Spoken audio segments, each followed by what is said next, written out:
In the heart of Istanbul, the air was thick with voices raised in defiance. A sea of protesters filled the streets, their placards raised high, each bearing slogans demanding justice for Istanbul's beleaguered mayor, Ekrem İmamoğlu. The city had become a battleground, a symbol for those who felt their voices were slipping beneath the thumb of an ever-tightening grasp. President Recep Tayyip Erdogan watched the rising tide of discontent with a steely gaze. To him, these protests were not expressions of democracy, but a violent movement that posed a threat to national stability.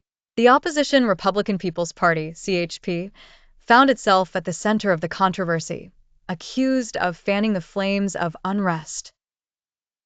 The origin of this tumult lay in the arrest of İmamoğlu on corruption charges. Critics were quick to dismiss the allegations as a thinly veiled political maneuver aimed directly at crippling an emerging democratic force in Turkey. The arrest set off a cascade of protests, with tens of thousands flooding the streets not just in Istanbul, but across the nation. Authorities wasted little time responding. In cities and towns, police clad in riot gear faced off against civilians, tear gas thickening the air, rubber bullets flying. Over 1,100 arrests were swiftly made. Caught in the net were not just activists but journalists and opposition politicians, all swept up on charges ranging from participating in unauthorized demonstrations to dubious ties with unnamed terrorist organizations.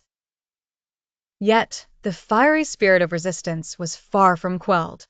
The opposition stood resolute, continuing to call for İmamoğlu's release, branding him a symbol of their struggle for Turkey's democratic soul.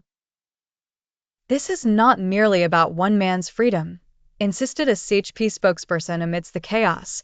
"It is about the freedoms of every Turkish citizen." As the days turned, the government's grip tightened. Media channels that dared to cover the protests found themselves threatened.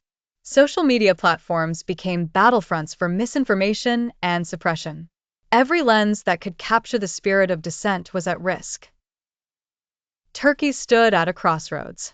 For many, this was no longer just a fight for İmamoğlu's freedom, but a broader, more profound struggle for the heart of their nation.